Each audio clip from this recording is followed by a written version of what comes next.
Doctor Nasir, आज मैं आपको फ्रोजन शोल्डर जिसमें कंधा जाम हो जाता है उसकी बहुत ही कॉमन एक्सरसाइजेज बता रहे हैं जो घर पे भी की जा सकती हैं। बहुत आसानी से पेशेंट घर पे भी करेगा तो ये जो हमारा कंधा जाम हो जाता है किसी भी वजह से, चोट लगने की वजह से, जिसको पेरियार्थराइटिस कहते हैं, बहुत पेनफुल मूवमेंट होते हैं। अगर आप घर पे भी करिएगा तो धीरे धीरे ग्रेजुअली हमारा कंधा पूरा फ्री हो जाएगा। तो हम बहुत जल्दी, कुछ बहुत टेक्निकल इसमें नहीं है।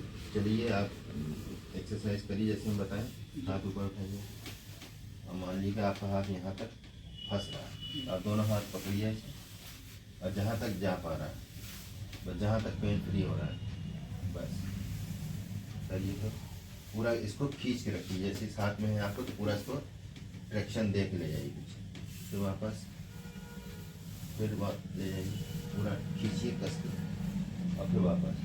15 से 20 मूवमेंट ये कराना है। 15 से 20 मूवमेंट के बाद हाथों को अपना ऐसे रख लीजिए, पूरा पाम को नीचे, और फिर पूरा वापस अपना ले जाइए। पूरा खींच के रखना है, ट्रैक्शन जरूर देना है। एल्बो का पूरा मोड़ना नहीं, एल्बो बिल्कुल टेंशन में रहे। 15 से 20 मूवमेंट इस पर करेंगे। 15 से 20 मूवमेंट के बाद पूरा हाथ वैसे रखेंगे और फिर इसको पूरा उस तरफ स्ट्रेच करके डेल्ट को, और फिर पूरा इस तरफ रखेंगे। ये एंगल हमारा 90 का होना चाहिए। ये नहीं कि हमने यहाँ से करके इधर कर रहे हैं, ऐसे नहीं। ये पूरा 90 का एंगल होना चाहिए। अब फिर पूरा ले जाइए उधर और मैक्सिमम उधर स्ट्रेच करके और फिर वापस इधर रखिए। ये हमारी हथेली इसी तरह रहना चाहिए, यूँ ही जाना चाहिए, ये इस तरह और ये पूरा इस तरह। ये नहीं कि यूँ ले जा रहे हैं ऐसे रख रहे हैं, ऐसे नहीं, पूरा इस तरह से ले जाइए फिर उधर। इसको कहते हैं टाटा बाय बाय। अब इसके बाद फिर आप जो है इसको आप ऐसे रखिए और कोशिश करिए धीरे से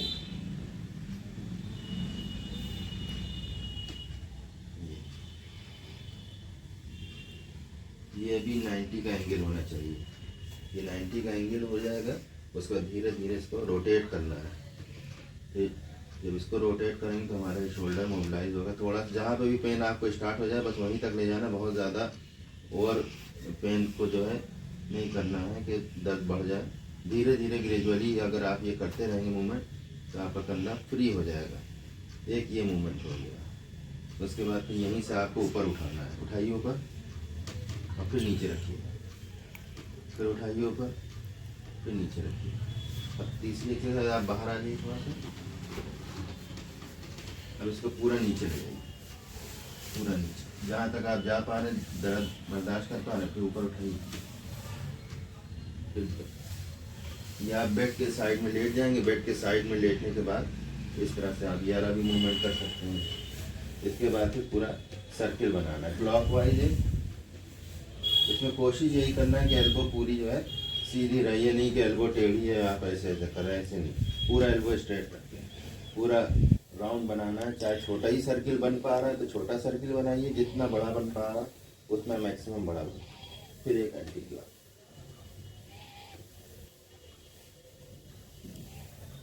ये इतने मूवमेंट फिलहाल बहुत ही कॉमन मूवमेंट है। एक अगर आप और कर सकते हैं तो ये आप रॉड ले लीजिए छोटा सा,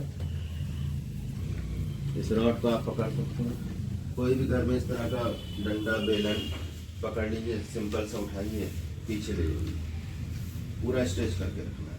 फिर वापस लेके आइए। एक ये मूवमेंट कर लीजिए, हर मूवमेंट 15 से 20 बार। फिर इसको अपोजिट पकड़ लीजिए इस तरह से, एक बार यूँ एक बार यूँ।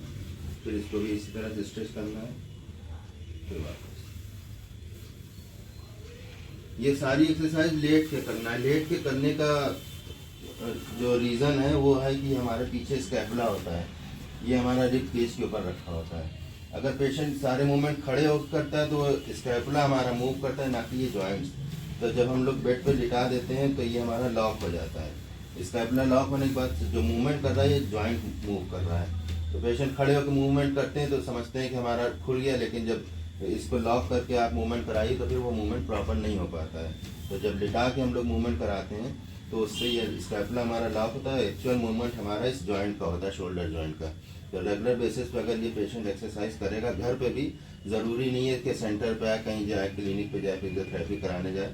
घर पे सिंपल कोई भी हॉट फर्मेंटेशन कर ले, गर्म सिकाई कर ले। गर्म सिकाई के बाद टिश्यू जो होते हैं थोड़ा सा नॉर्मल हो जाते हैं, और उसके बाद ये मूवमेंट करे, दिन भर में 3-4 बार मूवमेंट करेगा, तो उसके बाद बहुत अच्छा रिस्पांस आएगा और पेशेंट का जो शोल्डर लॉक है वो बिल्कुल ओके हो जाएगा। ठीक है दीपक जी।